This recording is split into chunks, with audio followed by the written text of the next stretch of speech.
السلام علیکم دوستوں، میرا نام ہے عبدالرافع اور آپ دیکھ رہے ہیں info@RR۔ دوستوں، کیا آپ کو وہ دن یاد ہے جب ہم اسکول سے آتے ہی بیگ اتار کر سیدھا ٹی وی کے سامنے بیٹھ جاتے تھے؟ کبھی چھوٹا بھیم دیکھتے، کبھی بین 10 تو کبھی ڈوریمون کے کمال کے گیجٹس، ٹام اینڈ جیری کی شرارتیں، اوگی اینڈ دا کوکروچز کی لڑائیاں، اسکوبی ڈو کی جاسوسی اور ننجا ہتھوڑی کی پھرتی۔ لیکن آج یہ سب کارٹون کہاں چلے گئے؟ کیا یہ صرف ہماری یادوں کا حصہ بن چکے ہیں؟ کیا ان کے پیچھے کچھ بڑی وجہ تھی؟ آج کی اس ویڈیو میں ہم بات کریں گے ان تمام مشہور کارٹونز کے بارے میں جو اچانک ہماری زندگی سے کہیں غائب ہو گئے۔ تو ویڈیو کو آخر تک لازمی دیکھیے گا۔ چھوٹا بھیم ایک انڈین کارٹون تھے جو 2008 میں شروع ہوئے، جس میں بھیم ایک بہادر لڑکا ہوتا ہے جو ڈھڑک پور کے لوگوں کی مدد کرتا ہے۔ یہ کارٹون بچوں میں بہت مقبول تھے کیونکہ اس میں ایکشن، کامیڈی اور سبق سب کچھ تھا، لیکن آہستہ آہستہ اس کی کہانی ایک جیسی ہوتی گئی اور بچے بور ہو گئے۔ نئے کارٹونز آتے گئے اور چھوٹا بھیم آہستہ آہستہ پردے سے ہٹ گیا۔ اب صرف اسپیشل ایپیسوڈز آتی ہیں یا یوٹیوب پر نظر آتے ہیں۔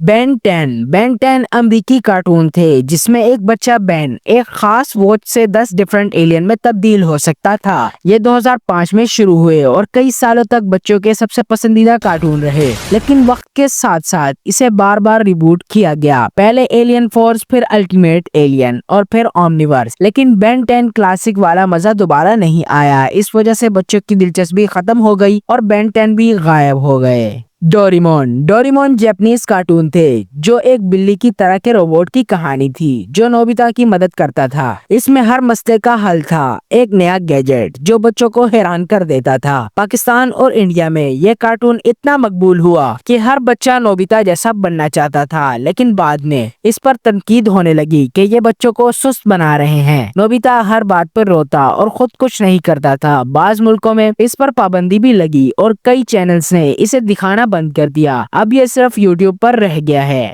ٹام اینڈ جیری یہ کارٹون کئی دہائیوں سے ہر عمر کے لوگوں کو ہنساتے آئے ہیں۔ ٹام کی چالاکی اور جیری کی شرارتیں، ہر منظر ایک نیا مزہ۔ لیکن جدید دور میں جب اینیمیشن زیادہ جدید ہوئی تو ٹام اینڈ جیری کو ری ڈیزائن کیا گیا جو پرانے فینس کو پسند نہیں آیا۔ نتیجہ یہ نکلا کہ ٹام اینڈ جیری کی مقبولیت کم ہوتی گئی۔ اوگی اینڈ دا کوکروچز فرانسیسی کارٹون تھے جو کئی سالوں تک نکلوڈین، کارٹون نیٹ ورک اور سونی پر چلائے جاتے تھے۔ اوگی اینڈ دا کوکروچز کی مسلسل چھیڑ چھاڑ اور بغیر ڈائلاگ کی کامیڈی بچوں کو بے حد پسند تھی، لیکن بعد میں اس میں بہت سی چینجنگ کی گئی، نئے کریکٹر شامل کیے گئے اور اصل مزہ ختم ہو گیا اور لوگوں میں دلچسپی بھی ختم ہوتی گئی۔ اب اوگی صرف ہمارے بچپن کی یادوں میں رہ گئے ہیں۔ اسکوبی جاسوس، اسکوبی ڈو ایک کتا جو اپنے دوستوں کے ساتھ بھوتوں کی تحقیق کرتا تھا۔ یہ کارٹون مسٹریس اور کامیڈی دونوں میں بے مثال تھے، لیکن وقت گزرنے کے ساتھ ساتھ اس کی سٹوریز پیچیدہ اور بورنگ ہو گئی۔ بچوں نے دلچسپی کھونا شروع کی اور نئے کارٹونز نے بھی اس کی جگہ لے لی۔ ننجا ہتھوڑی ایک ننھا سا نینجا تھا جو کینچی نامی لڑکے کی مدد کرتا تھا۔ یہ بچوں کو محنت، دیانت اور دوستی کا سبق دیتا تھا، لیکن بعد میں اسے بھی بار بار دہرا کر چلایا گیا، نئے ایپیسوڈز نہیں بنے اور آہستہ آہستہ یہ کارٹون بھی ختم ہو گئے۔ دوستوں، ان کارٹون کے غائب ہونے کی سب سے بڑی وجہ نئے دور کا ڈیجیٹل ورلڈ ہے۔ اب بچے یوٹیوب، ٹک ٹاک اور موبائل گیمز کی طرف زیادہ مائل ہو چکے ہیں۔ کارٹونز میں وہ سادگی، اخلاقی سبق اور اصل مزہ جو پہلے تھا وہ اب نہیں رہا، لیکن ہم ان کارٹونز کو کبھی نہیں بھول سکتے کیونکہ یہ ہمارے بچپن کا حصہ ہیں۔ تو یہ تھی آج کی ویڈیو۔ اگر دوستوں آپ کو پسند آئی ہو تو لائک، شیئر، سبسکرائب کرنا نہ بھولیں۔ اوکے، اللہ حافظ۔